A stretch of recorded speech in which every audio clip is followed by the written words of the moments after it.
Hello friends, हूँ छूं नीता। आज बनावशुं अमेरिकन श्रीखंड। सौ प्रथम दूध ने हुफाळुं गरम करशुं। दूध गरम थई जाय एटले तेमां 1 चमची छाश एड करशुं अने तेने ढांकीने 4 થી 5 કલાક राखी देशुं। 5 કલાક थई गई छे अने दही सरस जमी गयुं छे। हवे एक वासणमां भातियुं राखी तेनी उपर कपडું पाथरी तेनी उपर दही लई लेशुं।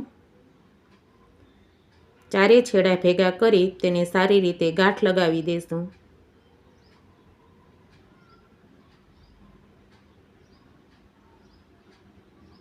तेनी उपर डीश मूकी तेनी पर वजन राखी तेने फ्रीज में 6 કલાક माटे मूकी देशुं। 6 કલાક थई गई छे, आपणे चेक करी लेशुं।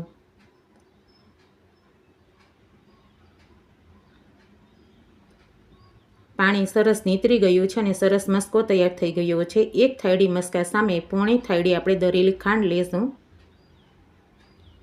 हवे एक झारामां तेने थोड़ो थोड़ो मस्को लई चारी लेशुं जेथी कोई पण गांठ न रही जाय।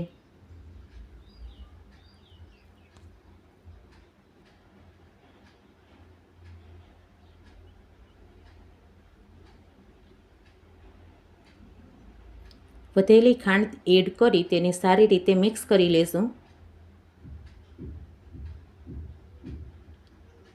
હવે તેમાં 1 ચમચી દૂધનો પાવડર, 2 ચમચી ચોકલેટ ચિપ્સ, 1 ચમચી જેલી એડ કરી તેને સારી રીતે મિક્સ કરી લેશું। દૂધના પાવડરમાં કાજુ, બદામ, પિસ્તા, કેસર અને એલચીનો પાવડર હોવાથી આપણે એક્સ્ટ્રા કોઈ પણ વસ્તુ નાખવાની જરૂર પડતી નથી। તૈયાર છે અમેરિકન શ્રીખંડ।